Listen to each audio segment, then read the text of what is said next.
Reka twongeye tubasuze cyane tunabashimira kuba muri kumwe natwe rero. Iyi ni TV1 ndetse na Radio 1. Ndizera ko mumeze neza. Uyu munsi dufite ikiganiro kidasanzwe kuko ari n'umunsi udasanzwe. Ngende Angeli Mutabaruka mu kanya muraza kubona abantu turi kumwe, ariko niba mukurikiye televiziyo murabona ko hari n'umuntu uri gusemura akoresheje bwa busemuzi tuya tubona imvugo z'amarenga, akaba yitwa Dorcas. Arahari amenyerewe hano kugira ngo ajye dufasha iyo dufite cyane ikiganiro kirimo n'abantu bafite ubumuga, kugira ngo n'abadukurikiye wenda bafite ubumuga bwo kutumva no wenda babashe gusobanukirwa neza ibivugirwa ahangaha. Ngarutse ku bantu bafite ubumuga inshuro nyinshi, ariko iyo witegereje hirya no hino mu makaritsiye, witegereje ku mihanda, witegereje mu ngo zacu, ubona ko hari abantu bakuru bahari bafite ubumuga runaka ariko babayeho nabi biteye ko nuko akenshi baba batarahawe uburezi bukwiriye cyangwa se baragiye bahura n'ihezwa rikomeye ryatumye batiga kugira ngo bafata umurongo w'ubuzima bagira ukundi bibeshaho. Ibyo rero ni ibintu bigomba gucika, ni ibintu abantu bagomba kurwanya bivuye inyuma. Ni nayo mpamvu iki kiganiro kiza kugaruka ku bukangurambaga bukomeye cyane bujyanye n'uburezi ku bana bafite ubumuga, kandi hakirindwa ikintu kijyanye no kubaheza. Tariki ya 15 z'ukwezi kwa gatatu kugeza ku tariki ya 20 haba buri gihe ku rwego rw'isi yose igikorwa cy'ubukangurambaga bugamije n'ubundi birumvikana gukangurira imiryango, ababyeyi bafite abana bafite ubumuga, kutabavutsa bwa burenganzira bwo kuba bagana ishuri. Ibyo ngibyo niko bimeze, burya umurage uhari kuri iki gihe ni ishuri, kandi nabo bana yavutse baravutse nuko byagenze nyine, ntabwo barabihisemo, nuko biba byaragenze abagomba kurerwa nk'abandi bana. Niyo mpamvu rero iki gikorwa cy'ubukangurambaga kibaho. Hanyuma rero icyo nakubwira nuko muri uyu mwaka ihuriro nyarwanda ry'abafite ubumuga rizwi nka NUDOR ku bufatanye na Fondation Liliane yo mu gihugu cy'Ubuholandi hari bateguye iki gikorwa n'ubundi tugiye kujyamo kugira ngo abantu bose babashe kugikurikira, babashe no gukanguka. Burya hari igihe uri mu rugo akatekana kana ariko nabyaye kaza nteza ibibazo ugashyira inyuma mu gikaro ugashyiraho n'icyumba kugira ngo kajye kagumamo n'umukozi ugashinzwe ukajya ugakingirana. Ibyo ngibyo ni ibintu bibi cyane tugomba gufatanya kurwanya. Niyo mpamvu rero uyu munsi hateguwe iki gikorwa kiba kuri itariki birumvikana mu rwego rwo kugira ngo dukomeze kunoza ubwirinzi bwa COVID-19, bikaba bikorerwa mu studio y'amateleviziyo cyangwa se amaradiyo. Niyo mpamvu bari hano, kuko ntabwo babasha kujya noneho ku mashuri n'ahandi hantu hahurira abantu benshi. Ubu niko cyagakwiye kuba gikorwa hano. Rero ubyo tugiye kugikoramo, turi kumwe n'abana hano b'abanyeshuri banambaye neza cyane nk'abanyeshuri bafite ubumuga bugiye butandukanye. Bagiye kudutangiriza iki gikorwa mu buryo bagitangiramo, bafite ukuntu bavuza amafirimbi, bafite ukuntu bazamura amabendera, n'abantu bakuru bahari bafite uko bakoma amashyi. Mu kanya baza kudusobanurira ibyo ari byo, ariko mbahaye umwanya ngo icyo gikorwa bagitangire.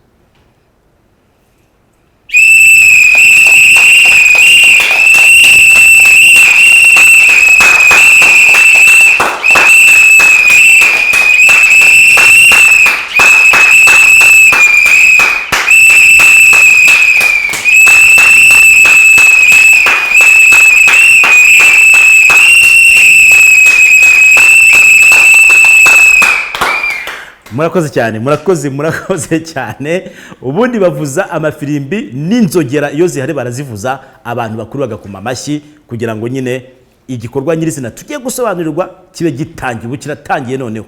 Ndizera ko udukurikiye uza kugiramo uruhare, uduha ubutumwa, wandika ubutumwa wenda kuri WhatsApp cyangwa se message zisanzwe 078 34 5151518. Hanyuma rero tukaza kugenda dusangira ibitekerezo. Ndagira ngo babanze badushiremo inkuru igaragaza yakozwe mu mwaka ushize, yagaragazaga n'ubundi gikorwa nk'iki ngiki. Hanyuma tuze gukomeza turi kumwe n'abatumirwa, tugenda twinjiramo neza, tuganira, baduha ibitekerezo, namwe mubaha ibyo mutekereza, hanyuma twunganirana ku buryo ikiganiro kiza kurangira ingamba zafashwe, ingamba zigafatwa.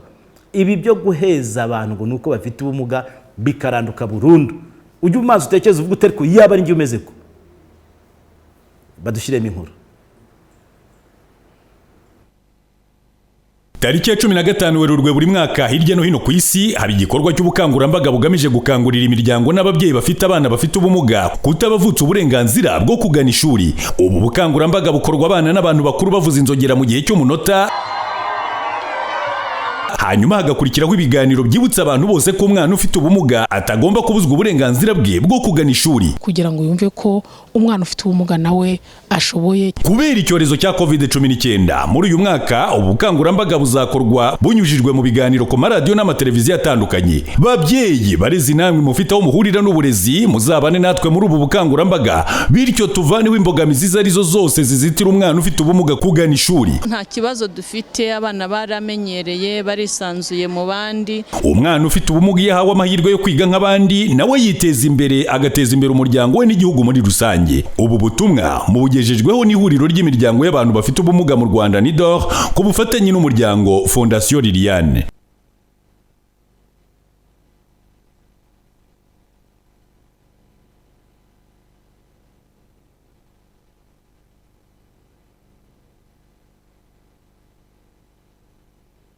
Imirongo yose za Airtel niyo mahitamo nyayo. Niba wifuza guha agaciro amafaranga yawe ukubirwa iminota kabiri ugamagara imirongo yose nta mpungenge. Hari paki z'amasaha 28 aho ku mafaranga 100 uhawe iminota 10 uhamagaza Airtel n'10 ku wundi murongo. Ku mafaranga 150 ni iminota 20 uhamagaza Airtel na 20 undi murongo. Naho ku mafaranga 200 ni iminota 35 uhamagaza Airtel n'indi 35 ku yindi mirongo.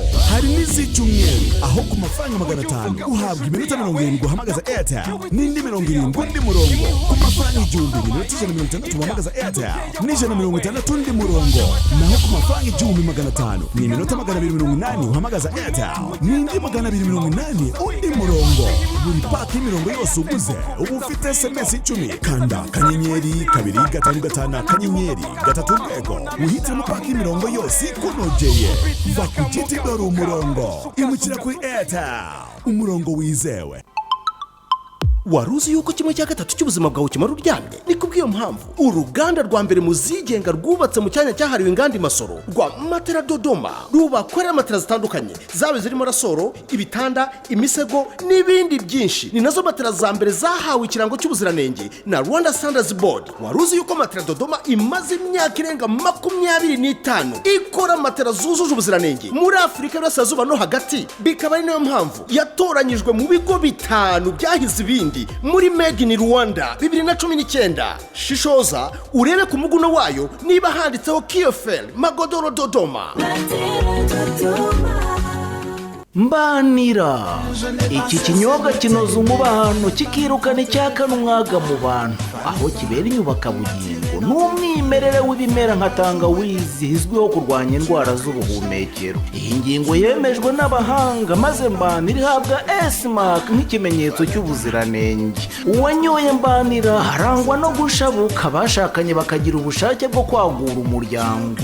Sabana n'abandi rero musangira uburyohe murabamwubatse ubucuti budasaza. Mbanira urayisanga mu gihugu hose muri kanete yiyubashye. Kurangura ni ku ruganda ku Ruyenzi muri Kamonyi, ariko twanayikugerezaho wifuza. Telefone ni 0784940511. Ubu sinjyangayika ntakaza umwanya njya ku isoko. Ibyo nkeneye byose mbigurira iwacu kandi bikangeraho mu gihe kitarengeje iminota 30. Sura urubuga rwa iwacu arirwo wa eshatu@iwacu.rawa cyangwa ujye muri Play Store wandike ni iwacu online, ushyire app ya iwacu muri telefone yawe. Ibyo ukeneye byose bibe mu kiganza cyawe utavuye aho uri. Iwacu online, save time, shop smart. Wavuga ute kusobanutse nyamara nta gikoresho n'iki umuntu yasanga iwawe kijyanye n'icyubahiro cyawe? Komera rwose ku ishema ryawe, utunga ibikoresho nk'ibi biguhesha agaciro byo muri Silverwood Furniture. Gubwa neza muri comfort, intebe nk'izi zo mu ruganiriro zikoze mu ruhu runoze. Mu muryango musangirire kuri aya meza maze ababasura babashimira ubusirimu. Nimunaruhuka kandi muvimvire mu gitanda nk'iki kivura amavunane. Muri Silverwood Furniture niho abasobanutse bagurira ibiramba kandi bitanga umudendezo. Urabona nk'izi garde robe utu tubati, za kwiziniyeri, imashini zimesa n'ibindi byinshi original. Silverwood Furniture yivanira ku ruganda muri Turukiya. Silverwood Furniture Limited wadusanga ku Kicukiro muri Gracia House iruhande rw'ahahoze Mount Kenya.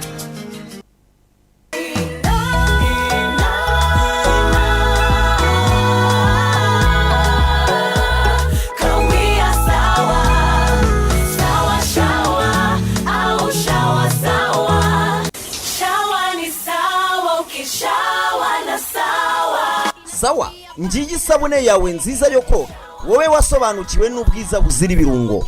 Banyamahoteli, za moteli, amaroji ndetse namwe mwese mucumbikira abantu, niba mushaka kwigarurira imitima y'ababagana kugira ngo nejo bazagaruke, mu bwogero bwanyu ntazaburemo Sawa. Banyeshuri namwe, iyo mukarabye isabune ya Sawa, ibintu byose biba sawa sawa.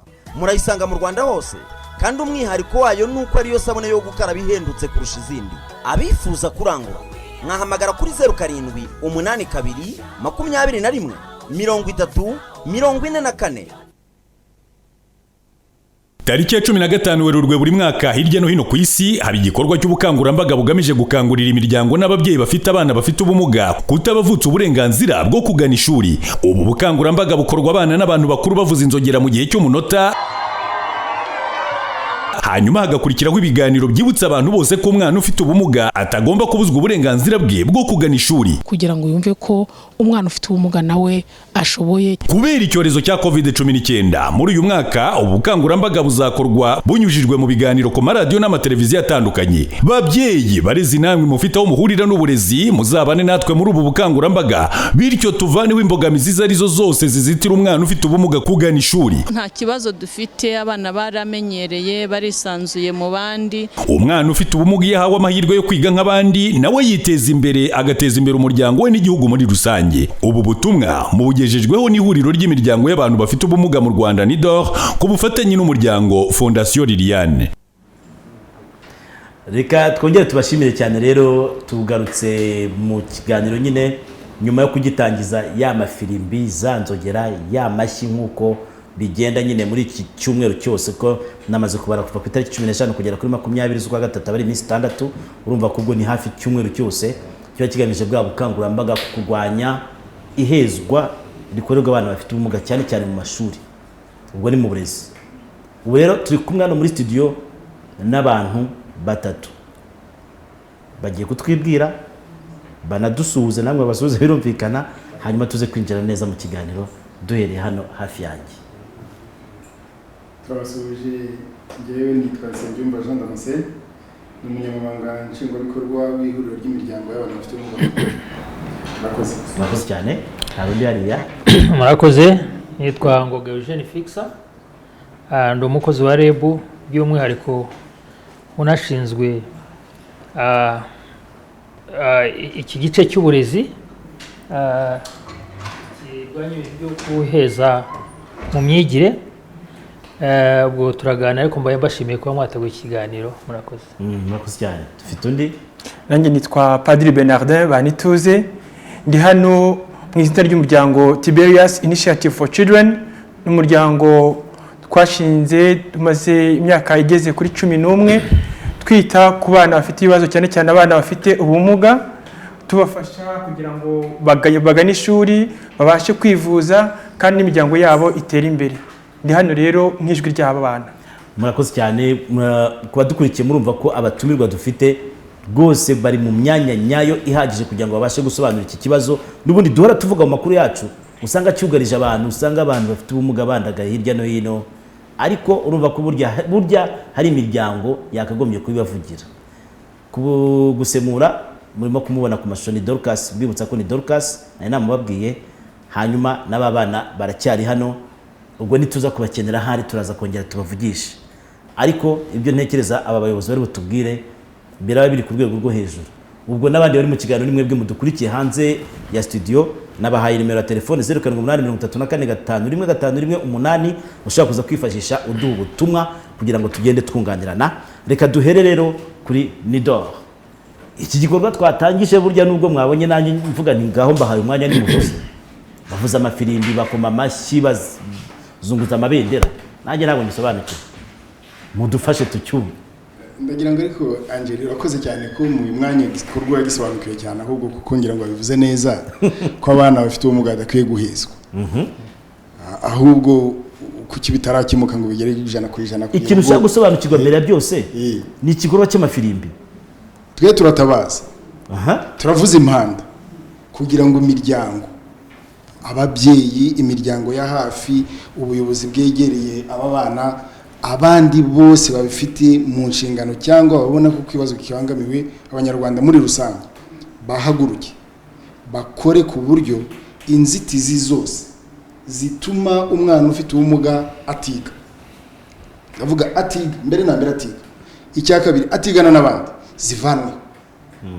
zivanweho kugira ngo nawe abe umunyarwanda wuzuye wagize uruhare ku byiza by'igihugu cyangwa ugira uruhare ku byiza by'igihugu ugira n'umusaruro na contribution atanga. Izo mbogamizi rero zigomba gukorwa. Iki cyumweru rero gitegurwa buri mwaka. Nubwo nekereza ko kuba dufata iminsi 5 bikwiye kuba birangiriraho ahubwo bikwiye gukomeza kugira ngo dutabarize hamwe b'abana bitabweho by'umwihariko bigamije kugira iki rero kugira ngo aba bana bajye ku ishuri. Cyo ni cyane ajye ku ishuri ariko nagera ku ishuri abashe kwinjira mu ishuri. Uyu mwana nagera kwinjira mu ishuri abashe no gukoresha ibikorwa remezo biraho ngaho, infrastructure, ubwiherero, ikintu byose bikoresha. Ese ngiye umwana ufite ubumuga nanjye nkeneye kugira inshuti, sibyo? Nkeneye kwitabwaho nk'abandi bana, nkeneye noneho byihariye kugira uburenganzira ku reme ry'uburezi, kugira ngo kuko nzasohoke muri bwa burezi ndi umunyarwanda uboneye, uzi ubwenge, ufashe igihugu. Muri make turavuze impanda kugira ngo ibyo ngibyo bikorwa. Hakorwa iki? Ni bande babikora? Hari ibigo by'amashuri bikorana buri munsi ku munsi n'abandi babyegereye, bagategura bagakoraho za nzitizi zose zituma wa mwana atagera ku ishuri, zituma wa mwana atinjira mu ishuri, zabuza wa mwana gukina n'abandi, zabuza wa mwana kugira inshuti ku ishuri no mu muryango. Ariko ya mashuri agakorana n'inzego za leta kugira ngo ibikoresho nkenerwa biboneke. Burya guhezwa harimo no kutabona cya gikoresho cyagufasha kugira ngo ushobore koko kwiga. Zibyo kubera ubumuga ngewe mfite, nkeneye ibikoresho byihariye bimfasha kwigana n'abandi. Hanyuma rero ya mashuri agomba gukorana n'indi miryango iri hafi, kuko y'ubwayo ntiyagishoboza. N'akarere ubwako cyangwa ubuyobozi bwa leta nabwo ntibwagishoboza. Turakangurira rero mu kuvuza impanda, mu gutabaza, turatabaza bose kugira ngo habe ubufatanye, izo ngorane zose, izo mbogamizi zose zivane. Nongere nsubiremo rero ko iyi ni iminsi 5 yo gukora ibikorwa, tuvuza inzogera, tuvuza imbanda, tuvuza ingoma, tuvuza igishoboka cyose, duhamagara uwo ari we wese, ariko bikwiye gukomeza kugeza nk'uko atangiye bivuga bivanwa byose. Urakoze. Ariko se ibyo bintu koko birahari? Ndumva nshaka kukibaza padiri, kuko nkurikije umuryango yavuze akorana nawo, abamo n'uburyo bakorana n'aba bana ndetse n'abandi bafite ubumuga, ntegeza ko icyo kibazo yakinsubiza neza, kuko bashobora kuba babyumva ibyo bintu biriho byo guheza abantu, cyangwa ni ya magambo yacu y'abanyamakuru yo kuvuga ngo ibintu birahari gusa. Birahari ibyo bintu, murabibona? Oya rwose ibyo bintu birahari. Ibyo bintu birahari. Tumaze imyaka 11 dukurikirana aba bana, n'abari abana mwabonye ni bamwe mu bana bakurikiranwa n'umuryango wacu wa Tiberius Initiative for Children. Turavuza impanda rero mu mpine ni TIC Rwanda. Yego, mu mpine ni TIC Rwanda. Okay. Rero turavuza impanda mbere na mbere, abantu dutabaza n'ababyeyi. Ababyeyi mbere na mbere, kuko icya mbere ubona nuko ababyeyi ubwabo batamenyekanisha abo bana. Ugasanga umwana baramuhishe, umwana bamushyize inyuma y'abandi, bagatekereza ibizakorerwa abandi bana, ariko wa mwana ufite ubumuga akaza inyuma y'akitso, cyangwa se ntibaramutekerezeho. Bagasanga ababyeyi, yego bamwe bafite abenshi bafite ubushobozi bukeya. Iyo ufite umwana ufite ubumuga, uba ufite rwose ubushobozi bukeya, kuko umwana ufite ubumuga kumwitaho birahenda. Tuvuye ko umwana ufite ubumuga ari umuzigo? ntabwo twavuga ko ari umuzigo kuko Imana yamuguhaye iba yarakugeneye ubutumwa niko tubifata kandi nako tubishishikariza ababyeyi gusa nuko kuba uwo mwana akeneye byinshi gusumbya abandi uwo mubyeyi afite uburenganzira bwo kuba yafashwa n'abandi n'umuryango nyarwanda. Icyambere dutabaza rero tubasaba nuko bakwimenyekanisha. Urugero nabaha nuko mu karere ka Gasabo aho dukorera tumaze kumenya abana 427 bari mu mirenge 9 ya Gasabo. Abo bana 427 ntabwo ari bo bonyine bari muri iyo mirenge kuko mu karere ka Gasabo 427 ubwo mu gihugu hose si nk'ama miliyoni mu gihugu cyose barenze ibihumbi 350. Ariko ikibazo cya mbere nuko mu by'ukuri bigaragara ko abo bana bose umubare wabo wose ntabwo uzwi ujya kumva umubyeyi mu gitondo yahamagaye umukorerabushake ati nanjye mfite umwana umugaye, nanjye umwana wanjye ntabwo yagiye kwiga. Ugasanga ejo ku munsi w'ejo hari umubyeyi wampamagaye ndangije misa utuye mu murenge wa Kinyinya ati mfite umwana utumva kandi utavuga, umwana wanjye ntabwo yagiye kwiga. Akabivuga igihembwe kigeze hagati.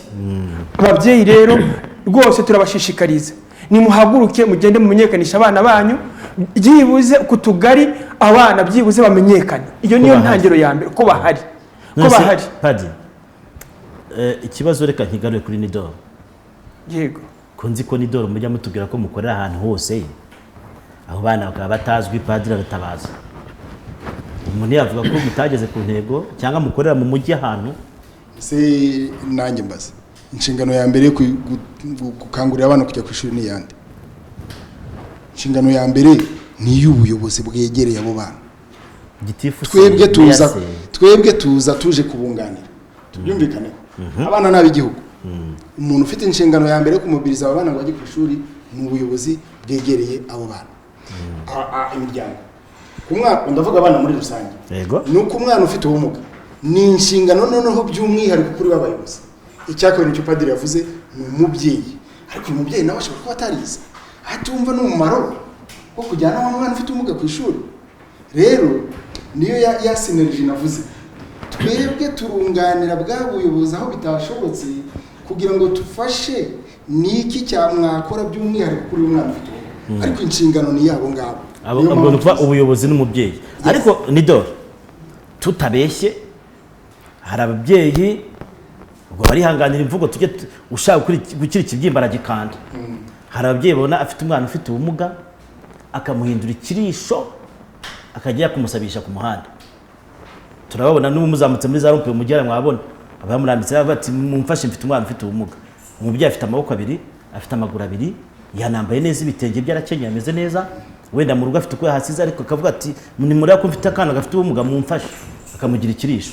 Barabagenera ube butumwa. Ari ubutumwa bubiri. Ubutumwa bwa mbere ko uyu nguyu nibura ashobora no kumujyana ahandi, ariko hari wundi Padiri yavuze umuhishira. Uyu nguyu ashobora no kumwica. Turumvikana.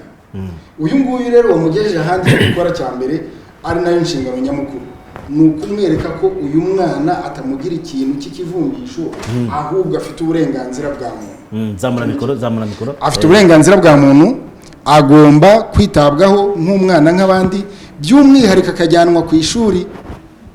Noneho abo ngabo babyeyi nibo dufatanya n'inama y'abafite ubumuga mu kubakangurira kubereka uburenganzira, kubereka ko umwana adakwiye kujyanwa ku muhanda kumugira igisabisho kugira ngo noneho ajye mu murongo muzima. Noneho tugakorana na za nzego z'ibanze zigifite imbaraga nkeya, ntabwo ntinya kubivuga, ziracyafite imbaraga nkeya muri aba bana bafite imbaraga nke cyangwa ubushake buke. Hari imbaraga n'ubushake turabivangura gutera. Ariko ikiri cyo niki nuko abayobozi benshi, ndavuga benshi apana bose, bumva ko aba bana bafite ubumuga ari ab'imiryango itari ya leta, niba bakwiye kubitaho. Ariko iranahabi kuko ari tik ntamwe murahari. Uyu muryango wavutse twumvikane, umuryango wavutse kubera ko hari ibitariho bikorwa. Hari ibitariho bikorwa neza. Niyo mpamvu wavutswe n'indi na za Caritas na NUDOR kugira ngo twese duhuze ryajwi rituma wa mwana ufite ubumuga yitabwaho. Yakubwiye imibare ahubwo babonye ko imibare yambwiye yahise inkanga njyewe yagukanze ariko aho ngaho ni nk'10%. Byabakwiye kuba bimenyekana. Statistique z'igihugu zitangwa nande? Zitangwa na TIC, zitangwa na NUDOR. Twebwe icyo twafasha ni ukugaragaza ahubwo ubwo byakorwa kugira ngo bwa bumuga bugaragare, kuko na za nzego ushobora no gusanga hari umuntu ufite ubumuga atazwi ko afite n'ubumuga ahubwo ajye mu ishuri. Gahunda y'igihugu cyacu iri mu burezi kuri bose. Ubwo muvuze uburezi reka tuze kuri REB. REB ni ikigo cy'uburezi. Mwatubwiye ko kuri ishami cyane cyane rishinzwe ibi by'uburezi budaheza, ariko muri iki byo numvanye ni ikintu cyitwa ibikoresho. Ubwo birumvikana n'inyubako zijyanye n'ubumuga abantu bafite, ubwo n'ama infrastructure ushobora kuba mu Rwanda ntabyo. Abana bo niba ntabyo baziga bate? REB mumfashe nsobanukirwa. Murakoze. Ngira mbona kanya kamaze gushimira mwebwe abantu mu itangazamakuru. Cyambere mwabonye ikimbogamizi dufite nicyo cyo kugira ngo banamenyekane. Hari ababagumisha mu rugo, abasohoye bakajya kubasabisha, urumva ko icyo ari ikibazo. Ibi byose ngira ngo biraza gutuma abantu hari icyo biyunguraho. Noneho n'ingamba zifata n'amabwiriza tuza kumenya bizafasha abo bose batwumva n'abandi batari bakabimenya. Aho ni cya kabiri cyane, reka nshimire aba bandi NUDOR iyi ntambwe baba bateye. Ndibaza ko hari n'abandi yenda batabonetse hano bari muri ibi byinshi. Iki ni igikorwa cya mbere umuntu yavuga giteye impungenge, uretse ko kinababaje mu kuba kiri ahantu mu muryango, muri sosiyete dufite abana bameze gutya, bamwe ari twe bitanaturukaho. Ubumuga buriya buturuka ahantu henshi, indwara zituruka ahantu henshi, ariko burya hari n'ibyaduturukaho nabyo twaza kureba nk'uko twabireba. REB rero nk'uko mwayumvise nyine ishinzwe kwakira no gufasha no kugira ngo igabanye uburemere bw'ibyo bibazo, bw'ubyo burwayi, bw'ayo mahirwe make abana baba bagize. Ko uburezi ni ikintu kimwe cyane kigomba gishinzwe kurangiza ibibazo. Of course hari iby'ubujiji, ariko ubujiji buba ku nzego zose n'abantu. Buriya tugira n'abakuru bakirinjije mu byo nshinzwe nabyo, buriya tuzabireba naho tugeze no kuvuga injiji mbi ni yize, tugomba kubigisha. So ku by'umwihariko kuri ibi ngibi hari ibintu byinshi biri gukorwa, wenda mwaza kumbariza na kimwe, ariko reka mbibabwire. Icyo banjirijeho ni ikintu cy'ibikoresho, material resources. So urumva iki cyo ni ikibazo umuntu atavuga ngo twakirangije uyu munsi cyangwa tuzakirangiza ejo. Buri gihe n'abantu bazima n'ibintu bizima bishaka ibikoresho, birakenewe. Noneho ibikoresho by'umwihariko byo ni ibyo udapfa kubona hose, ntabwo ubibona mu maduka ubonye hose, ntabwo bikorwa na buri wese. Ni ibintu kubera impamvu z'amasoko n'ibindi bigomba gukorwa mu buryo bw'umwihariko kandi bikanahenda. Birahenda rero ntabwo wabibona byose. So icyo navuga nuko turimo kugerageza kubibona bijyanye n'uwo mubare wabo waboneka baza mu mashuri. Turimo kugerageza kubibona mu buryo dufatanya n'abafatanyabikorwa bose, ariko nuko dufatanya na Minisiteri y'Uburezi muri rusange uko ibyitayeho. So hari ibirimo gukorwa, twavuga ko dufite icyizere ko uko iminsi ikomeza ijya imbere, nk'uko n'ibindi byose tubishaka, ibi tuzabishaka, iki kibazo tukakomeza kucyitaho nk'uko kivuka. Ariko tuzagerageza n'ukuntu tuzakirwanya. Ntabwo nk'uko nabivuze, hari uburwayi bumwe abantu bavuka nabo buturuka ku buri natural, ariko hari n'ubundi ushobora guturuka ku ngaruka z'uko abantu babayeho bifashe n'ibindi. Ibyo nabyo rero dushaka kubirwanya, kuba preventive, abantu bakabigira. Ibijyanye n'ibikoresho ni ikintu twese tuzakomeza gushyira hamwe, tukamobilizinga, sinzi ngo ndavuga yenda kiramo icyongereza, tugashakisha mikoro, tugashyira hamwe. Ni ibintu bizahoraho, bizagera gute, ariko ubu ngubu turabikora. Ibyo bintu muvuze ngo turazakomeza dushakishe bizahoraho, ntabwo ari ubwa mbere byumvise ngewe, nta nubwo ari ubwa nyuma. Mpora byumva. Angeli nanjye mfite akandi nshaka kongera ngaho. Arakoze umugabo wo muri REB, na byiza arayisubirana, ariko tumaze n'iminsi tuzenguruka amashuri mashya mu nkubiri yo kubaka amashuri mu kugabanya ubucucike. Icyo ushaka kubaza cyane kijyanye kwinjira mu ishuri, kujya ku ishuri no kwinjira mu ishuri, ikintu kijyanye na physical accessibility. Ariko ya mashuri mashya ariho yubakwa n'ama etaje, uretse n'atari ama etaje ishuri risanzwe ugasanga ari esikariye uyu mwana twazanye uri mu igare azinjira mwana abo icyo kibazo nicyo ntishaka guhita amaze baba barikira mugarukaho amashuri yacu dufite mu Rwanda uburyo yubatsemo inyubako bwazo afite ubushobozi bwo kwakira abana bafite ubumuga bwo kutagenda bwo kugendera mu kagare niba gafite cyangwa se bwo kuba hari ahantu atakandagira adateruwe cyangwa se badagize ukundi bamujyana amashuri yacu mu Rwanda ubwo bushobozi arabufite dufite amashuri ari mu byiciro byinshi ariko yenda ntabitinzeho urambaza amashuri turimo kubaka ubu ngubu amashuri agamije kugabanya ubucucike kugabanya urugendo rugendwa ubwo mbe n'ubwo rugendo rugendwa n'ubwo ibyo ari byo byose harimo ka consideration buryo ubumuga nabwo ntibungana hari n'uwarashoboraga kwigenza icyo gihe rizaba rimwegereye ariko amabwiriza ariho uyu munsi na cyane cyane muvuze n'amataje muzafate n'akanya mujye kuyareba niba bitari nari byo twongere tubigarukemo tuvuge ko atari byo tubikosore ariko amabwiriza hari nuko aya mashuri yubaka iki gihe yose agomba gushyiramo inzira consideration muri iyo nzira hari iyo nzira uravuga hari inzira ijya mu ishuri hari abazararayo hari inzira izajyaho barara ariko hari n'abajya kwihagarika no kugira gute hari n'ujya mu ishuri muri class azajya mate azaba ameze mate azaba areba aho yegamye ibyo rwose inclusiveness ibyo twavugaga ibyo ngibyo ni ibintu kwiye kwitabwaho yewe no kugera naho n'imikino kuko buri hari n'imikino ntabwo kuko bagomba kwidagadura ibyo byose rero yenda cyaburaho tuwavuga nyine buri gihe kose ushobora gusanga ibintu byose ntibyo bingana nk'ubu studio ushobora gusanga itanga na studio ya CNN urumva hagenda habaho kurucanwa gutyo biturutse ku amikoro abagize ariko ku amashuri y'ubaka ubu ngubu cyane cyane n'amafaranga ngira ngo yavuye mu kigega cy'isi World Bank ibyo bintu ni biri mu mabwiriza yuko abantu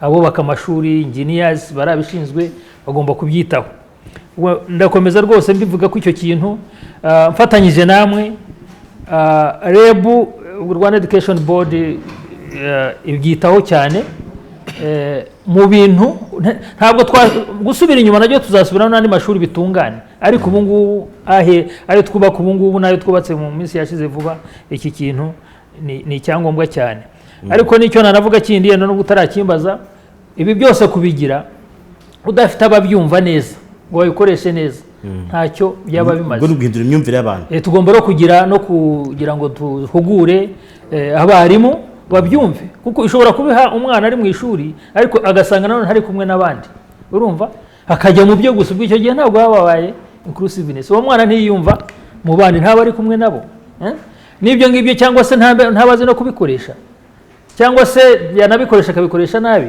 dushyiraho rero na gahunda hari na gahunda yaratangira hari irakomeza yo kugira ngo abarimu bahugurwe bashobore gushyira ibi bintu mu buryo bwiza bushoboka n'abanyeshuri kumenyerezwa kwakira bagenzi babo hari ishuri nzi umwana bamuzanaga ku kantu kameze nk'agatanda akiga n'ubundi mu ishuri aryana aho ukabona abana buri gihe bate dororiya igaryana tayari ngo nukumuheza ibi biranzana muri awareness creation sinzi muramfasha yenda tujye dushyira mu kinyarwanda ku ubukangurambaga mwavuze ugomba guhera ku mubyeyi umubyeyi akumva ko umwana uvutse afite ubumuga atari uko yarozwe atari abazimu baje n'icyo uzi ko ariho ibintu byahereye n'ibibazo biba biri agatangira no kumva nta n'icyo azamumarira agasa nk'ujugunye iyo ngiyo agaterera so urumva muri gahunda zinahari noneho hagiyeho n'iyi ofisi bishinzwe kugira ngo ibyiteho by'umwihariko hagomba kuzaba gukomeza uko byaratangiye awareness mu babyeyi awareness mu buyobozi mwavugaga awareness mu bafatanyabikorwa bandi amacaci abayobokamana bose bahari ariko noneho no muri society at large hanyuma by'umwihariko rero urumva abantu babana n'abo bana abandi bana bagenzi babo kumva ko ari abana nk'abo bafite bwa burenganzira twavugaga bwo gukina bwo guseka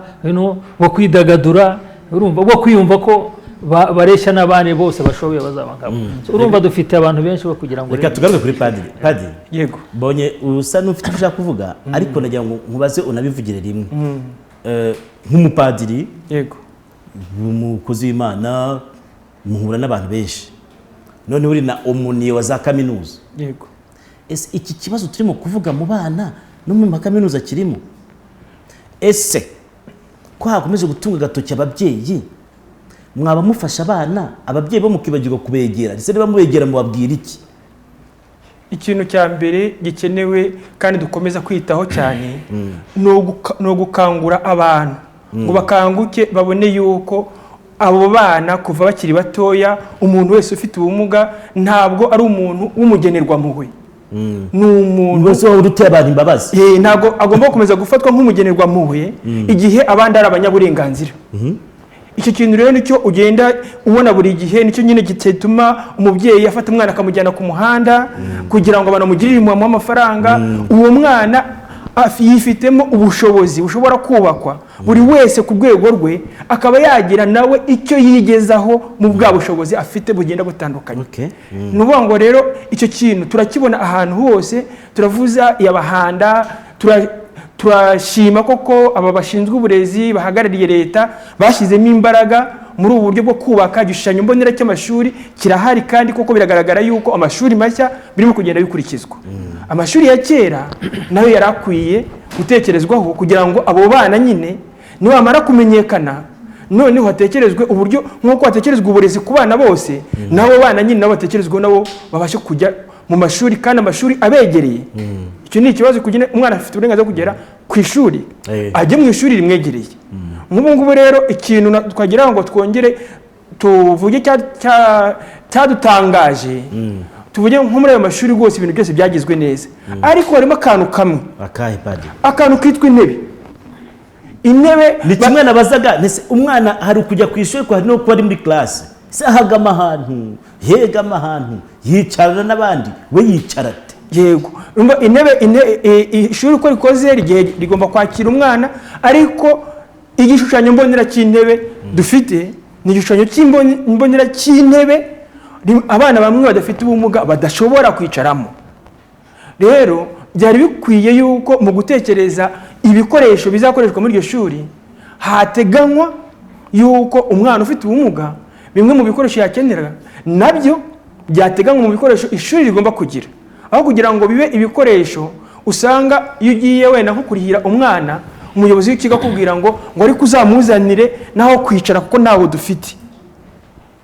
Kandi ni umwana nk'abandi, umuyobozi w'ikigo ntiwamurenganya. Ariko icyo gihe niyo mpamvu tuvuze impanda kugira ngo abantu babyibuke. Ubwo ni rebe noneho ubutaha bajya babyibuka bavuga bati igihe ikigo gifite mu karere kirimo gifite abana bafite ubumuga batange ibikoresho bikenewe babimenyekanisha. Ako padi naguciye mu ijambo mubarire wenda hari nuko numvaga akantu kanja hari kuba aba batekinisiye bagiye kubikora barumva ubumuga, ariko technicability yo gukora za ntebe nayo nibazi n'ibyo byiciro by'ubumuga nuko byagenze. Involvement y'imiryango y'abafite ubumuga muri bya byiciro kuri ya principle uvuga nothing for us without us. Winegerereza ngewe mfite ubumuga, hari n'imiryango iduhagarariye yifashishe kugira ngo za ntebe kuko zishobora korohereza bande. Ubwo ni bande uvuga abatekinisiye uvuga se n'ababaji? Umubaji burya umubaji aba yarahawe isoko agatunganya ibyo bamwishyuye, sibyo? Uwabimuhaye rero yamuhaye guidelines, we afitemo uburambe, afitemo ubunararibonye. Nicyo nagarukagaho ku mugabo wareba bivuze neza theoretically, ariko kampanye ubukangurambaga burakorwa nande ndagaruka ku cyo navuze mbere. Kera najyaga mbona abayobozi banyura mu ngo bavuga bati abana bajye ku ishuri. Uyu munsi nuko turi muri covid, ariko umuntu agafata mikrofone ati ejo ni umuganda, ejo ni umuganda. Muri uwo muganda hatangirwamo ubuhe butumwa kuri ba bana bafite ubumuga kugira ngo bajye ku ishuri? Icyo ni kimwe. Ubwo ni ubutumwa kuri ba gitifu, kuri ba meya na ba gavana na minarokere. Umwe ruturutse bukuru birava muri rebo, birava muri mineduke kugira ngo batange ayo mabwiriza bwa butumwa bunyure muri za channel zizwi. Reka duhe ijambo noneho reba ibintu bari kuvuga murumva bishoboka?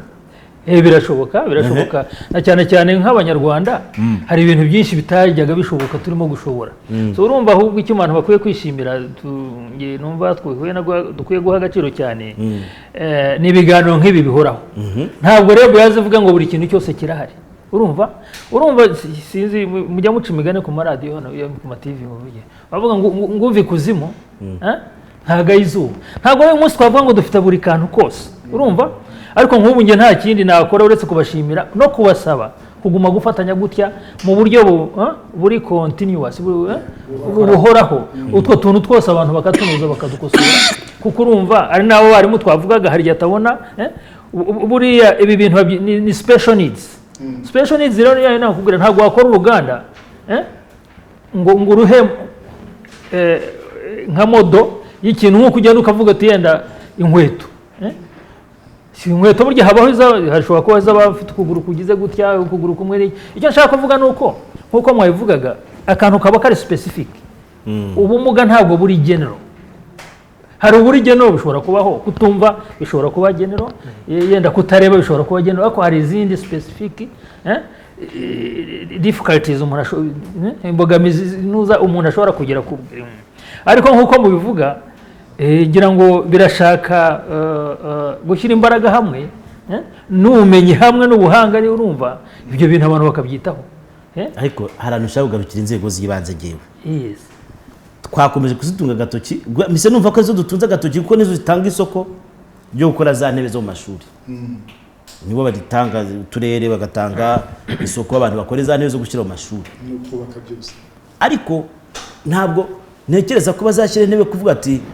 reka dukore na ya ntebe izicara umwana ufite ubumuga bumeze gutya kandi uwo mwana batamuzi mu karere mwebwe padiri mufite TIC Rwanda ifasha abana bafite ubumuga muba mwarabashije kubamenya kuki mutabatera iyo nkunga niyo ntebe ajye mu ishuri yijyanye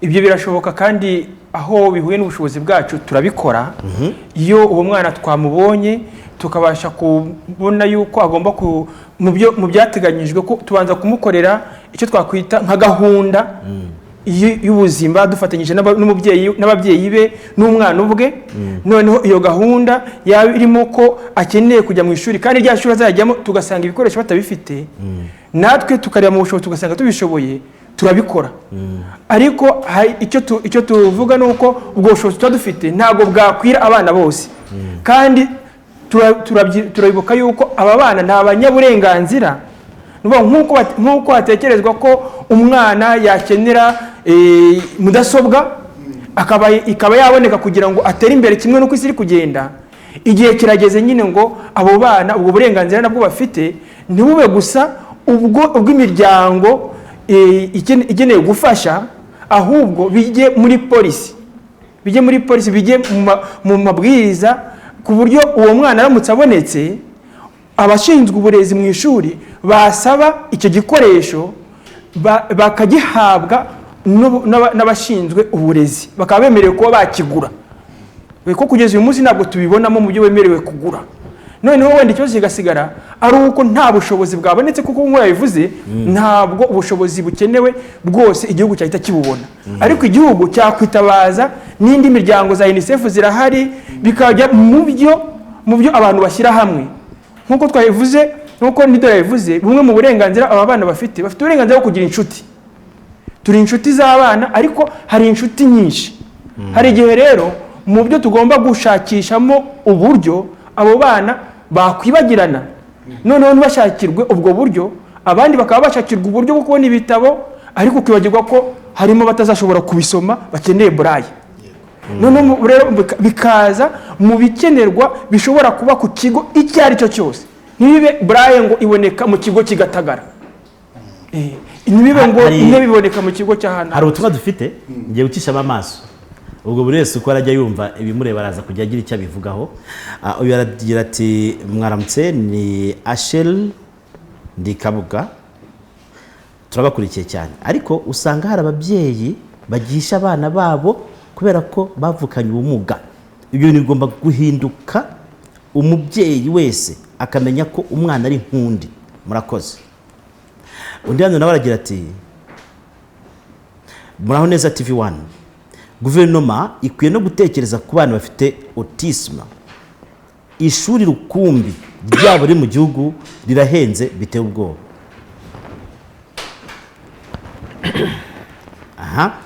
ahita asobanura ngo autisme ni indwara yugarije abana benshi leta ikwiye kureba uburyo yafasha abo bana kuko ishuri ryabo riri mu gihugu rirahenze cyane pe undi bati mwaramutse nitwa Salama. Abo bana bagomba kwitabwaho, nabo ni abacu. Munsurize Padiri Benituze Bernard. Ni Bernard? Yego. Okay. Nanjye namusuhuje. Undati mwaramutse neza, suhuza nabo batumirwa. Abo bayobozi keretse niba bagiye gutangira kubakorera ubuvugizi, kuko ni kenshi tubona abo bana n'ubumuga barabuze ubitaho. Urugero, mwumvise uriya mudamu wo muri Ngororero watabarizaga umwana we ugenda kururinda hasi, abayobozi bose bamutera utwatsi, keretse niba bakorera mu biro gusa. Nuko nawe abivuga. Mfite n'ubundi butumwa hano kanabwo tubucishemo amaso. Uyu ngo yaragira ati nitwa Serugendo, ndemeranya n'uwo muyobozi ko inzego z'ibanze zifite intege nke gukurikirana abana bafite ubumuga, ariko n'ababyeyi barabahisha. Njye hari umwana nzi ufite ubumuga bwo kutumva, yajyaga acungira igare umuyobozi w'ikigo cya primaire, amenya ikibazo afite, ajya iwabo amwemerera ibikoresho, amujyana kwiga. Ariko umuyobozi yavuye kuri icyo kigo, umwana ishuri arivamo kandi yaramaze kumenya kwandika nubwo yari yaragiyeyo akuzeho. Nkuko abivuga.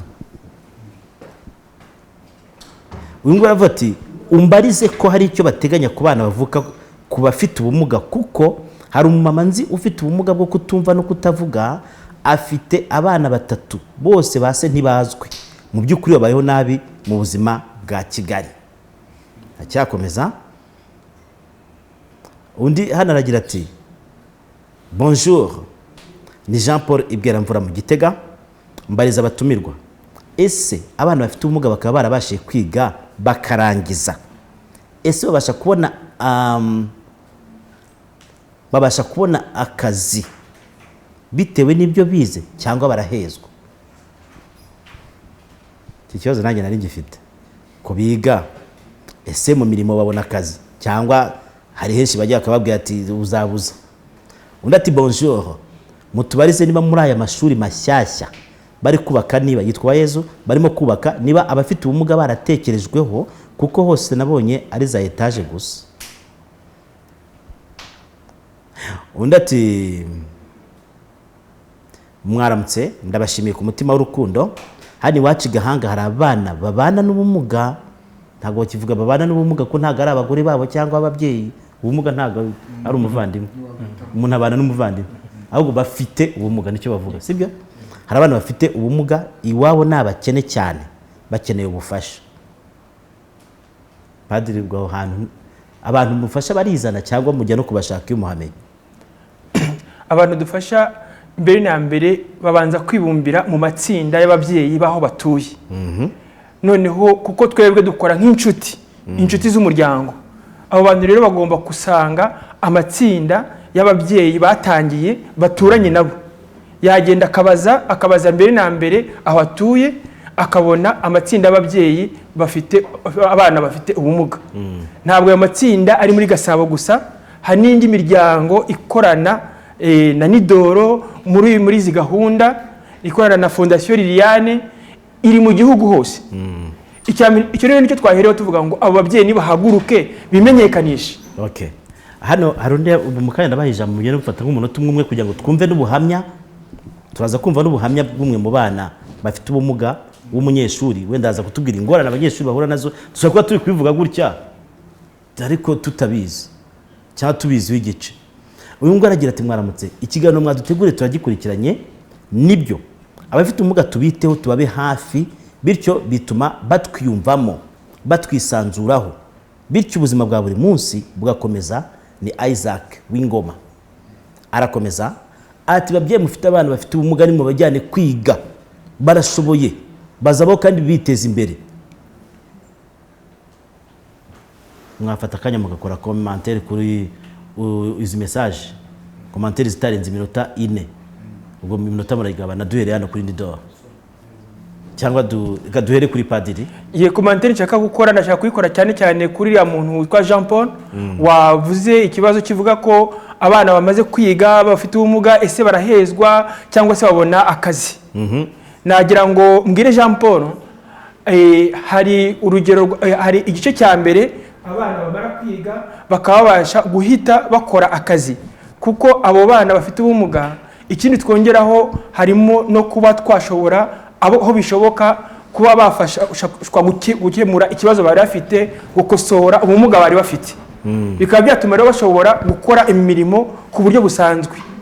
Namuha urugero, agiye hakurya y'iwabo ku Itaba hari umwana witwa Jean Claude yari afite ubumuga bw'ingingo, yaravuwe ajyanwa kwiga, yiga imyuga, yiga gusudira mu kigo cya Kabuye. Ubu ngubu ni umusuderi muri santere ya Taba. Twamuha urugero rw'umwana witwa Simoni, arasudira rwose no muri kabiteranya, yego no mu kigo dufite cyakira abana bafite ubumuga kiri muri Bweramvura, uwo mwana niwe wasudiriye inzugi n'amadirishya birimo. Yego arabishobora, arabizi cyane rwose, ni umuhanga. Twamuha urugero rw'umwana witwa Simoni, ni umukanishi, akanisha imodoka rwose, akorera muri Kabuga, ni umuhanga, imodoka arebaho ku kijyanye n'umuriro, umuriro w'imodoka, amasinga, arabishoboye. Yabiri twe tubanga imodoka irahiye, ubwo we muganga wabyo, ni muganga. Imodoka yanze kwaka amatara, ntabwo akiri kwaka imodoka, ntihaguruka. Arabishoboye Simoni rwose, kandi amaze imyaka igeze kuri 5 ibyo bintu abikora arabizi. Ku rundi ruhande nuko hariho abandi bagenda babaca intege cyangwa bagatinya kubakira, bavuga ngo ntabwo bakora byose, ntabwo bazabishobora, ntabwo bakora ibyo dushaka byose. Ntabwo kera Padi twari tuzi ko bakora muri za laboratoire gusa, bakanika n'amaradiyo. Kera mbere bigisha bakanika amaradiyo, niko abantu bari babizi. Yego, ariko nyine ni rugero, ni Frepo warutanze nyine yerekana ko nibyo babishobora. Hariya Frepo ari padiri cyangwa ari frere? Frepo yari frere. Ariko ni umuntu w'ingenzi muri iki gihugu cyacu, werekanye nyine ko abafite ubumuga bifite mu bushobozi. Badukoreye amaradiyo, ahubwo akongera akazana uruganda, cyangwa se leta igashyiraho itegeko rivuga ngo muri buri kigo byibuze shyiramo abantu nkuko tubagenda n'abandi bagiye. Yego, 2%. Ikintu cyaba ari sawa. 2%, kuko nta muntu ushobora byose. Ariko ufite ubumuga nyine hari icyo ashoboye. Kandi ntabwo mu byo ukora, mu byo ufite mu ruganda, mu byo ufite mu kazi kawe, ntabwo habuzemo icyo yabasha gukora. Harimo rero iyo umwana amaze kwiga aba yararemewe ubushobozi, niyo mpamvu tuvuga ngo areke kuba umuterampuhwe, ahubwo ahabwa uburenganzira, icyo ashoboye azakigaragaza, nawe ukomeza kumufata mu mboni y'umuntu udashoboye. Umuterampuhwe, iryo jambo ni ijambo rishya Padiri yazanye, gufata umuntu umuterampuhwe bamugani. Ni umuntu ukeneye ugomba guhabwa igiceri cya 50. Waba byasagutse. NUDOR, tubwire nawe ukuri kubyumva ibyo bavuze, hanyuma ndagaruka ku buvugizi. Ubuvugizi so kuvuga ko muri gusoza muraza kongera kuvuga nyuma y'ubuhamya, turaza kumva n'umwana. Ndavuga nyine mu batanze ubutumwa bavuze ngo abantu mu bakorera ubuvugizi bitabweho.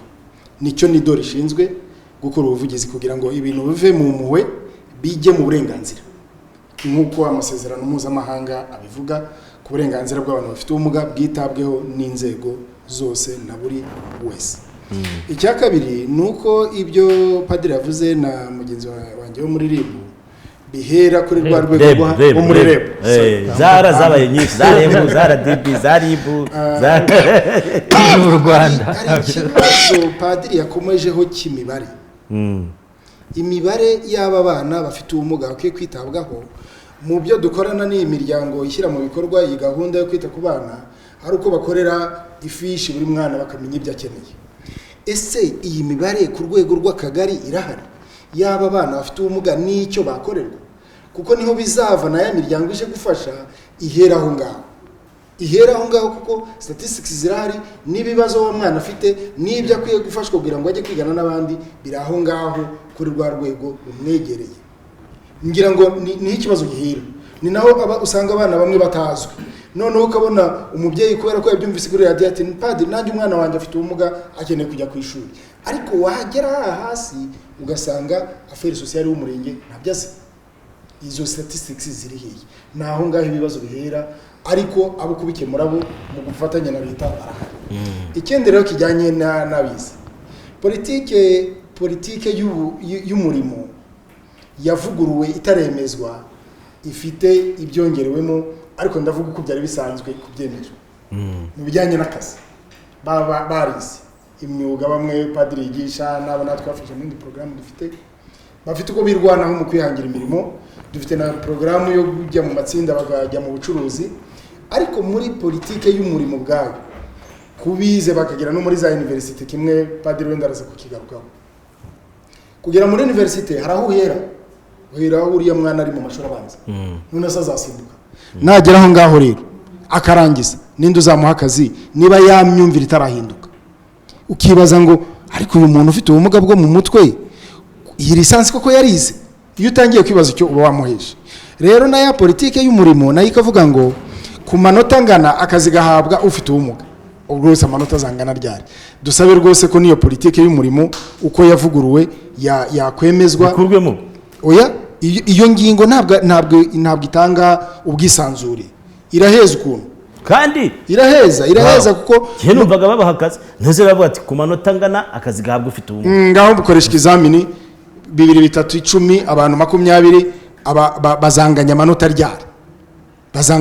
ryari. Ari nkaho iyo ngingo wayivuga ute? Iyo ngingo irajyana nuko ukoresha ikizamini ugakuraho imbogamizi mu gukora ibizamini ugaha uburenganzira umuntu ufite ubumuga agakora ikizamini yagitsinda agatambuka, ariko babanje gukuraho ibituma na cya kizamini atakigeramo na bya bindi byose by'uburezi. Ibi yarize biba byaravuye. Yarize nibyo. Woje gukoresha ibizamini hano muri TV1 twazamutse muri escalier azahagera ari mu igare, uyu nguyu bamuteruye. Icya kabiri, uyu muntu ntavuga ntiyumva, ese mu gihe cya interview hari umusemuzi w'amarenga, icyo ni cya kabiri. Icya gatatu, uyu muntu ntabona, ese mashini azakorera ibizamini y'ubwayo irimo ya logiciel imufasha gukora ibizamini kimwe n'abandi. Hako nanjye mbona nk'uwazi ikibazo utari wansubiza. Yego. Niba ndi gushaka umuntu ukora kuri reception hakazamo mubaje gukora ikizami utumva utanavuga, akaza gusaba akazi gukora kuri reception, nese nibwa ntibugiye nzagutuma ikindi gihe nzamuheje, uzaba umuheje nyine kandi atagakora. Kuki wumva ko atagakora rero? Aho ngaho niyo yamyumvire twavugarutse mu abagabo, twagarutse ku myumvire yo kumva ko kuba afite ubumuga ibi ntiyabishobora. Padiri agikomeje mu kanya kumva ko hari ibyo umwashoboye n'indi udashoboye, ibyo ihezwa riba ryatangiye. Kereka wenda icyo kigo kigabwa n'ubundi n'abatumva. Ese wakamuhaye karamunanira kuri reception njya muri reba ibyo bintu ko ari mwe mwigisha abantu, mwaba mwigisha abantu batumva n'abatavuga kuba bakora kuri za reception. Yenda kamere kuri icyo, ariko ndaza kuvuga no kuri ibintu mwavuze. Gusa ni byiza buriya iyo abantu baganira gutya niho habamo solution, ariko ndumva tutakwiye kuba abantu bari theoretical. Ni ibintu by'amateori igikuru ari mu burezi, ari muri iyo politiki y'akazi, ari n'ahandi. Ni ngombwa ko abantu bicara bagashaka solution nziza y'igisubizo. Ariko nk'uko wabivugaga, hari igihe uramutse ugize iyo consideration y'ubumuntu n'ubundi wumva koko uwo muntu nawe n'ubundi afite umuryango, afite kubaho, akwiye kubona akazi, ibyo nibyo. None urebe ni bangahe uzaba ubangamiye. Dukomeze dufate urugero rwe kuri reception, ushyizeho umuntu, ni bangahe uzaba ubangamiye batazashobora kubona icyo bashaka, icyo bakeneye kuri uwo muntu. Bivuga ngo noneho nanjye ninza kwaka serivisi wawe numva navuga sinzayibona kuko utari buze kubona uko mvugisha. Twumvikane neza, ntabwo mvuga ngo reka tujyane kimwe. Societe idaheza ni yihe kuri wa muntu ukoresha rwa rurimi rw'amarenga, aho ni impaka ndende. Reka dushake solution, dushake solution zirahari. Reka tujya kuri solution.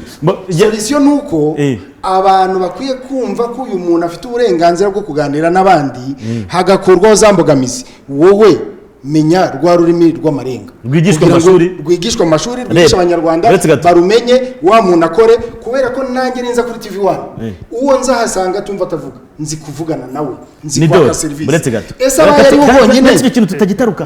Reb nimwe mushinzwe uburezi, birashoboka ko mwakwigisha mu mashuri izi mvugo z'amarenga, ururimi rw'amarenga.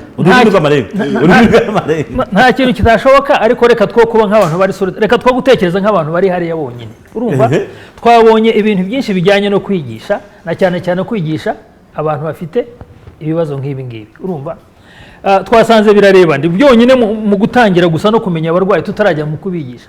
Twasanze ko bishaka ababyeyi, birashaka abayobozi, birashaka abatanazi bandi n'abandi.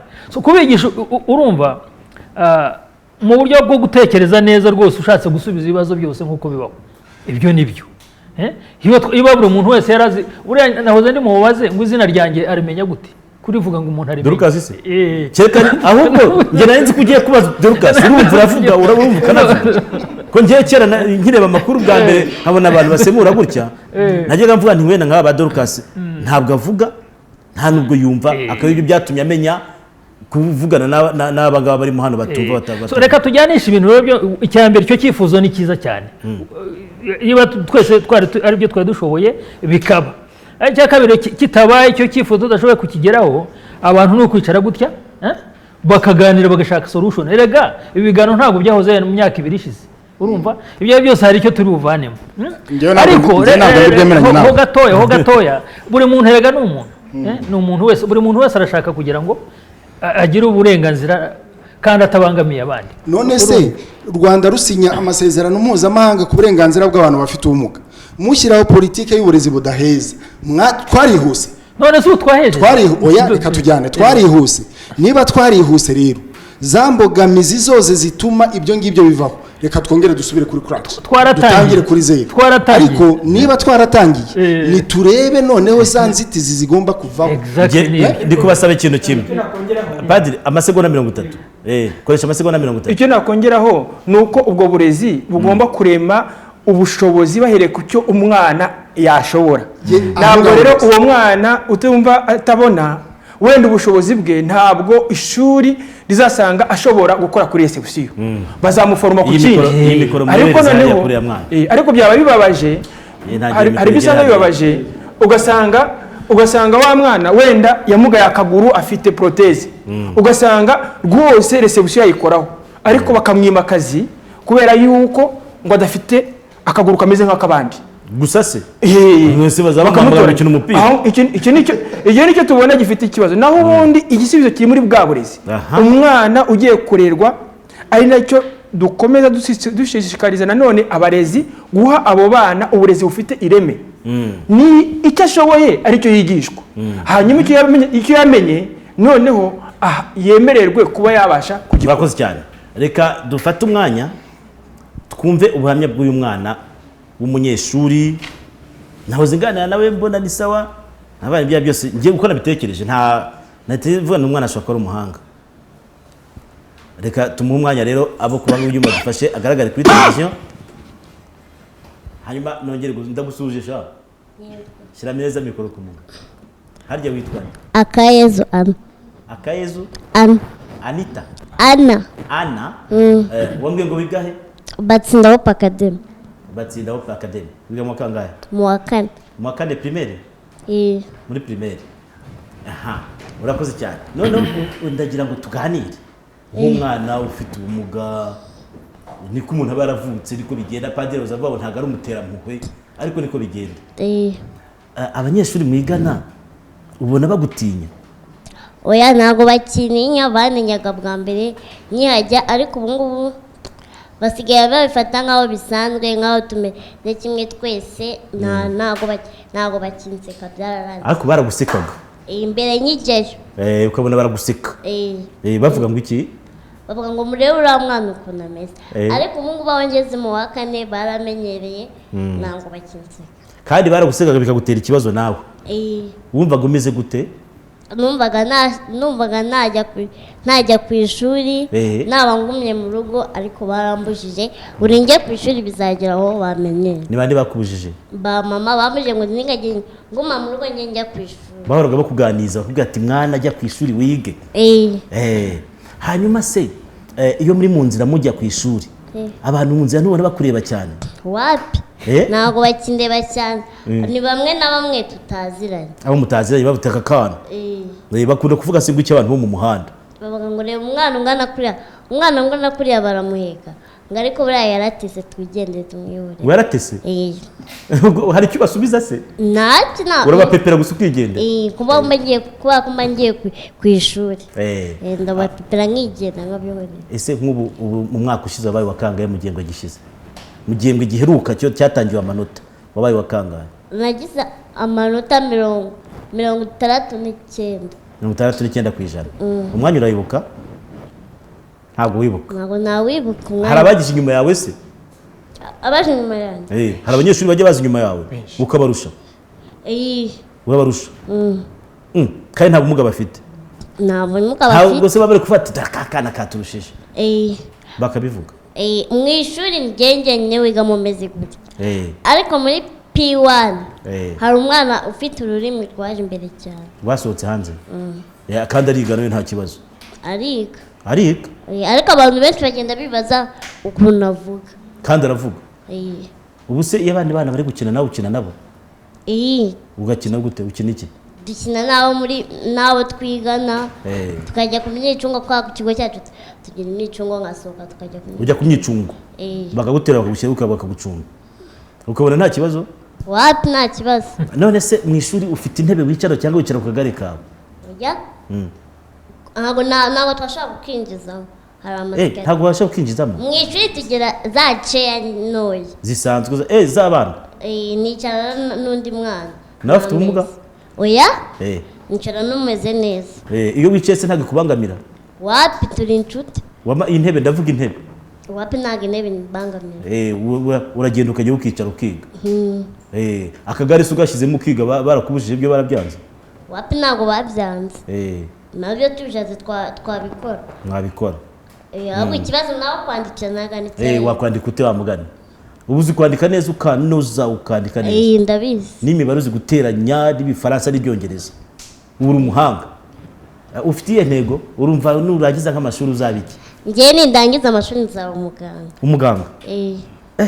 Ukajya utera abantu inkingo za covid abandi ukabapima ukamenya uti barwaye ibingibi? Kuki se aribyo wakunze? Kubera ko aribyo nakunze. Kubera ko bambwiye ko iyo uzi science ubu uzaba umuganga. Science urayizi? Science ndayizi. Ni bandi bayikubwiye abo bantu? Ni papa wabimbwiye, nanone mbireba no ku makuru. Barebye mu makuru? Ukora kuri TV1? Papa yarabimbwiye. Iyo uzi science uba waba umuganga. Niko bakubwiye? Uziga na kaminuza ariko? Nayo nzayiga. Uzaba doctor? Harya bamwe ufite imyaka ingahe? Mfite imyaka 11. 11? Ubwo ni ingahe? 11. 11. Kandi hari abana badafite ubumuga batazi kuvuga 11? Ninde wabikubwiye ibyo ngibyo wowe? Ko batabizi? Oya kujya ubivuga 11 12 ukabivuga byose? Ni ku ishuri narabyize muri gardienne mu wa mbere mu wa kabiri. Na gardienne warayize? Narayize. Mwarimu se ubona nta kibazo afite yari gukorera mu ishuri? Mwarimu yakureba mu ishuri ubona nta kibazo afite kavuga atakanda akagira nte? Oya nta kibazo. Ariko hari ikintu bambwiye ngo kibangamira abana bafite ubumuga, kujya ku misarani isanzwe y'abadafite ubumuga, kuzamuka kuri esikariye bagiye mu ma etage ku mashuri afite etage, ngo birabangamira? Njye bwa mbere nkijya kuri Batsinda Academy, kuva kera ntabwo najyaga muri toilette. Najyaga muri toilette amaboko yanjye ahitaga avunika. Waravunikaga? N'ubu biracyabaho, ariko mu wa mbere mu wa kabiri najyaga kuri po, ariko ubu ngubu nsigaye njya kuri toilette zo ku ishuri, ariko hari ibigo bitaba bifite toilette abana bameze nkanjye batajyaho. Toilette mufite ku ishuri sirakorohereza? Niyo kwicarira ku buryo utongera kuvunika? Kuvunika ni ibyizana. Kuvunika birizana, njye ntabwo navuga ngo niyo natsikira gato nyine njye nahita mvunika. Wahita uvunika? Ariko kugerageza kwigengesera ukagenda neza nta kibazo? Abandi bana ntabwo bajya baguhitana ngo bakuvune? Njye ntabwo bajya bampitana ku ishuri, sinjye mvunikira ku ishuri ahubwo mvunikira mu rugo. Iyo uri mu rugo uravunika? Niyo nanyerera gato. None se mu rugo nta muntu uba ufite kugufasha gutambuka bakakuba hafi? Hari kera, ubu ngubu nsigaye nzi kugenda ariko sinagenda neza, ariko hari igihe njya mvunika ariko ubu nakigenza. Mu kuba mu rugo ntabwo ufite undi muntu wajya gufasha? Nta mbago? Imbago ntayo mfite, ariko bagiye kuzayigushakira. Reka dushimire umwana rero, tuganirije byinshi, tugaruke hano. Mbonye bashatse kugushimira cyane. Urakoze kandi ugire courage, uzaba dogiteri sibyo? Uzajya uvura abantu kandi bazakira, ndabizi neza. Tugiye gusoza ikiganiro.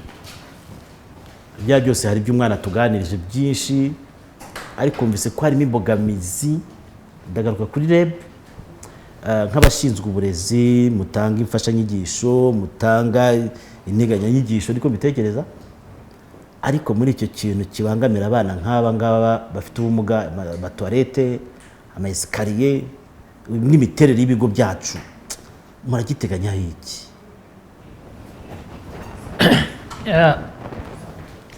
Icya mbere navuga buriya ni uko nyine nk'uko nababwiye ari ikintu kiri muri gahunda.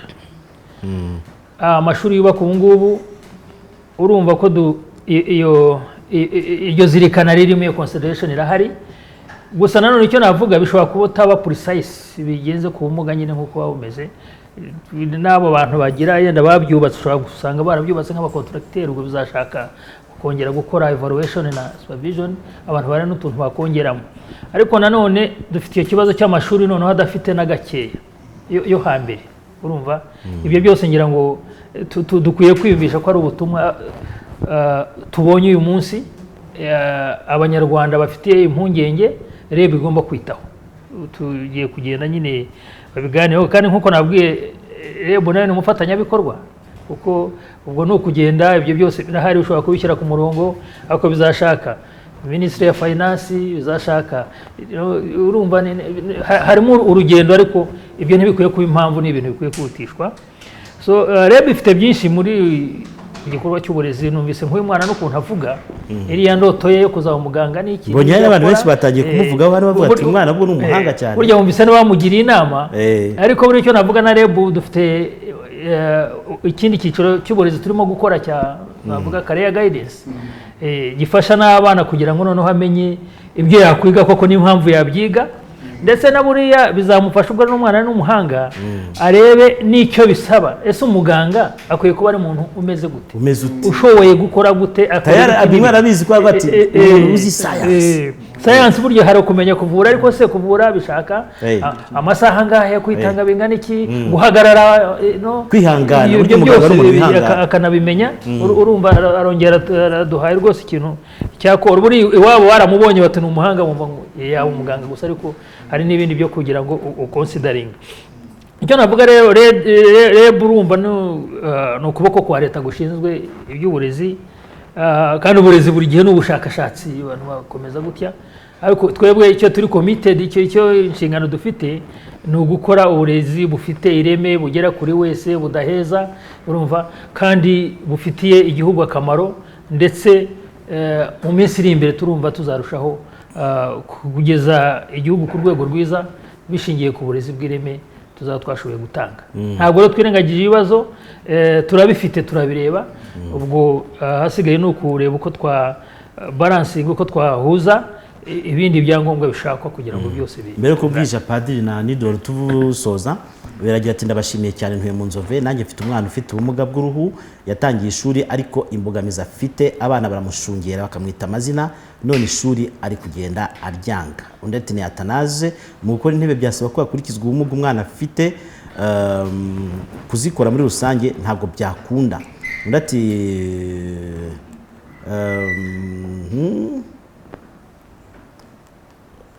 uyu yavugaga ati usanga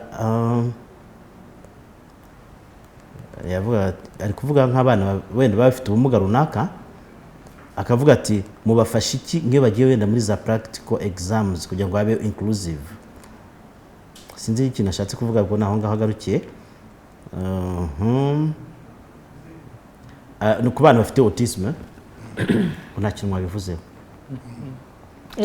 tarabisubizaho mu burezi mwe murakivuga mu burezi urumva autisme turayishyira muri kategori y'ibi bibazo byose muri rusange bigomba gusakirwa ibisubizo. Urumva koko yiba umuntu yashyizeho ishuri rye ku giti cye ni ibintu bihenze ubwo ushobora kuba yirirwa n'abana abagaburira bashakira special needs zo kwicara no kugira gute ngira ngo rero byo byose biri muri iyi ntambara iyo nayita intambara iyi struggle dutangiye kujyamo muri iyi myaka mike of course ni branch gitangira itarakomera ariko igikuru nuko ngo ubuye ryamenyekanye riba ritakisha isuka. Padiri wenda mwebwe wenda ubutumwa mushaka kubwira abantu nk'abantu mufite muhurira n'abana bafite ubumuga twe no kuvuga abana gusa tuvuge n'abantu bakuru muri rusange ndetse n'ababyeyi babo ubutumwa mwabagenera kugira ngo cya kintu cy'uburezi buheza abantu kiranduke? Ubutumwa twagenera abantu bose ni ukubashishikaza, ni ukongera kubashishikaza tubabwira tuti haracyari abana benshi bagombye kuba bari mu ishuri bafite ubumuga ariko batariyo.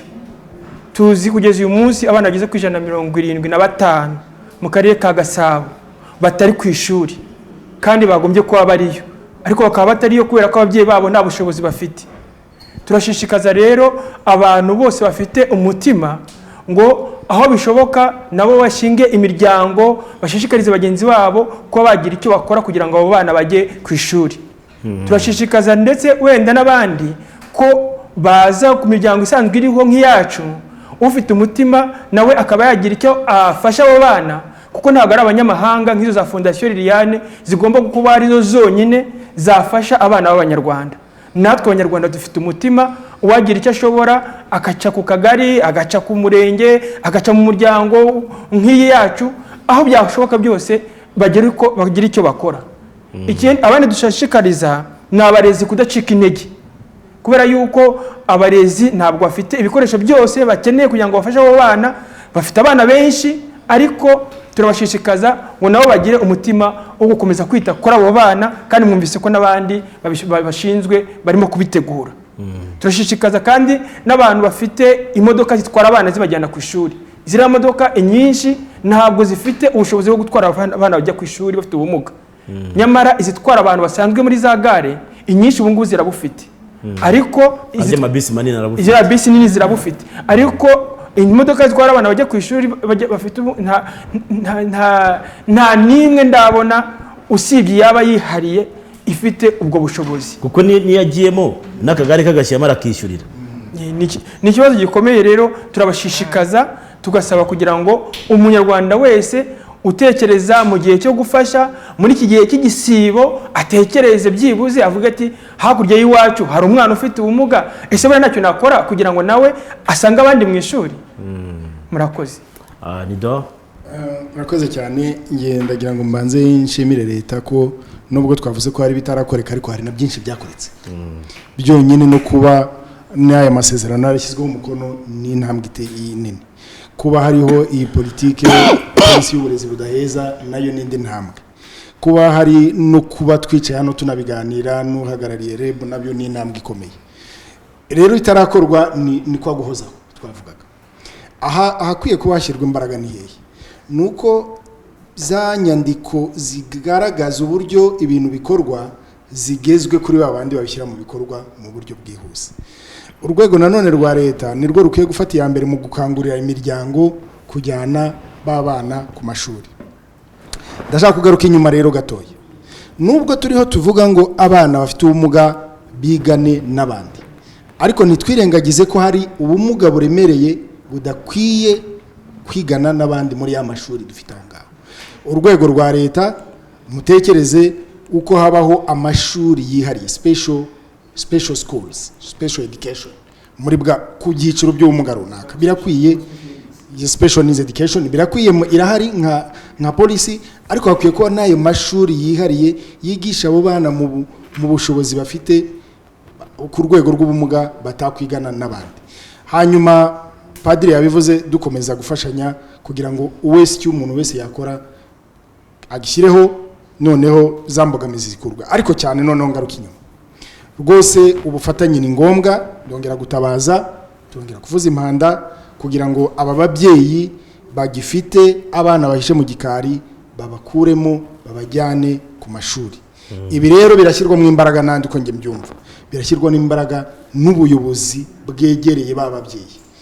Birashoboka abantu bafatanije aho ngaho ko aba bana bose bajya ku mashuri, noneho na bya bibazo bafite bikagaragara ariko banahageze, kuko ntiwamenya ikibazo umwana afite atanaje no ku ishuri.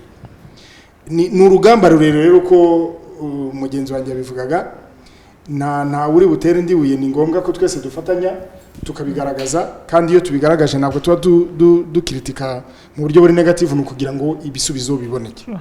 Reka rero twe dushimire urwego tugezeho, ariko urwo tugezeho byumvikane ko urugendo rukiri rurerure cyane kugira ngo abana bafite ubumuga bajye mu mashuri babone binjire mu ishuri bagira uruhare gukoresha infrastructure z'ishuri babone ireme ry'uburezi bagira inshuti mbese babe abana mu buryo bwagutse bujyanye n'uburenganzira bwa muntu noneho n'uburenganzira bw'umwana by'umwihariko. Sinzi niba rero hari icyo ntabajije ndumva nagerageje ariko wenda REB hari sinzi ubutumwa murashyira abayobozi muri REB wenda mwatunoshyeho gatoya kugira ngo abantu bari batangiye kugaragaza impungenge z'uko wenda REB yabirangaye bashira impungenge. Oya ni bashira impungenge he n'akabazo tutashubije kamwe bavuga uti iyo bagiye muri practicals mu bizami harwiye constellation hari bwa navuga bwa tuntu twinshi tugiye dushyiramo turi soft duconsideringa urumva nk'umwana ufite ubumuga ntabwo yajya mu kizami ngo arangirize kimwe n'abandi tuvuge to be specific nk'icyo bavuga cya practicals umwana yongerwaho amasaha urumva kwa kunda amasaha ndi bamuhasa amasaha 2 bashobora kumuha amasaha 2 n'igice cyangwa 3 ubwo natanga nk'urugero gusa kwerekana ko hariko consideration y'ibintu bimwe biriho muri urwo rugendo turimo dukora ariko icyo ubutumwa nasubizayo kandi twumvise dushimiye cyane ni initiative mutangiye kugirayo yo kugira ngo dukangurira abantu ibibazo bihari turenganure bagize ibibazo nk'ibi kandi twemeranyije ko tugiye gukomezaho. So hari ibintu byinshi muvuze nk'ibyo mwari muvuze za special needs niki nubwo tuba tuvuga inclusiveness wa mugani arugira akandi kantu k'umwihariko burundu usanga katagiye muri inclusiveness much as inclusiveness yegera kabafasha urumva ko yiyumva mu bandi nubwo agize afite utuntu tubaza ariko kumushyira hamwe n'abandi akigana n'abandi agakina nabo that's inclusiveness abafite.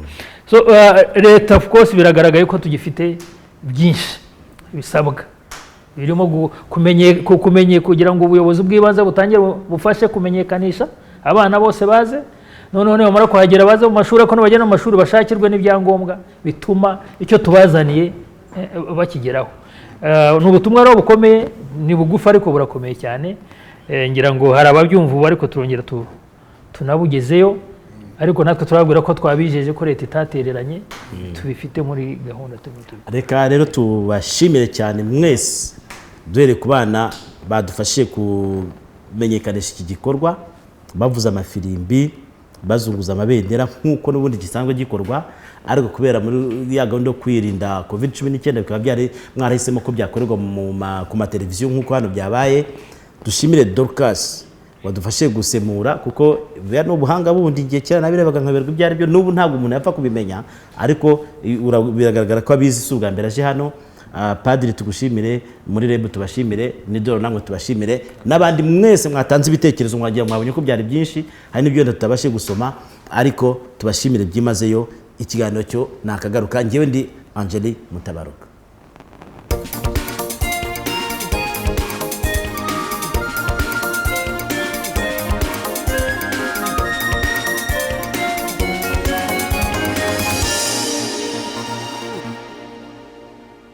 Imirongo yose za Airtel niyo mahitamo nyayo. Niba wifuza guha agaciro amafaranga yawe ukubirwa iminota 2 ugamagara imirongo yose nta mpungenge. Hari paki z'amasaha